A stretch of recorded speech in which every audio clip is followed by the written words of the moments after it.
In my former video, Theophilus, I explained the life of Christ in 3 minutes. Now I'm going to tell you the rest of the story.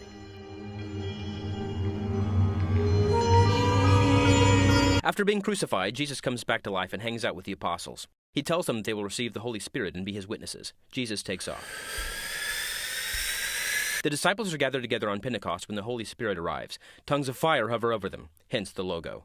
The disciples speak in tongues. Peter preaches the first sermon. 3,000 people get saved. God 1, Satan 0. The end of Acts chapter 2 is written, providing mission statements for churches in the 21st century. Peter heals a lame man and preaches another sermon. Another 2,000 people get saved. Peter and John are thrown in jail. They are released.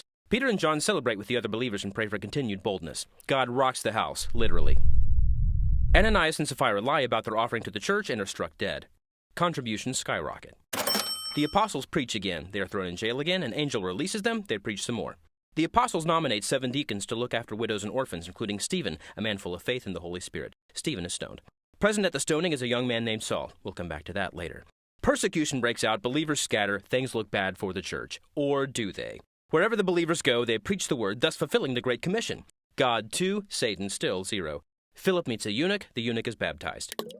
Meanwhile, Saul is on his way to persecute believers in Damascus when Jesus appears. Saul is blinded, Saul is healed. Saul repents and begins preaching to the same people he intended to persecute. God 3, Satan, well, you get the idea.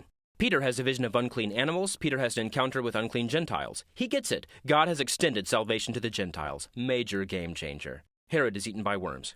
Barnabas and Paul start working together, traveling and preaching the word. By the way, I'm going to call Saul Paul now. I don't have time to explain why.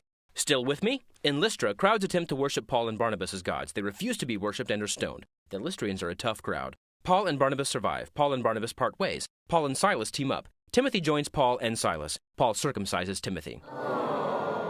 Paul receives a vision of a man from Macedonia asking for help. The party leaves for Macedonia. Spoiler alert, they are thrown in prison yet again. They sing.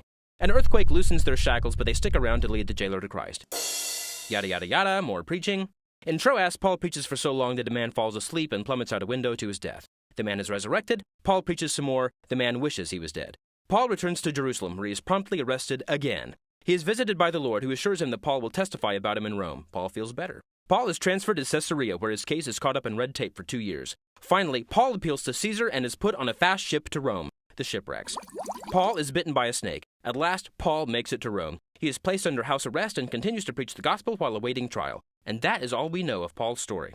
Somewhere in there, he finds the time to write a few letters. Today, they comprise much of the New Testament. The New Testament is also where you'll find the book of Acts. The end.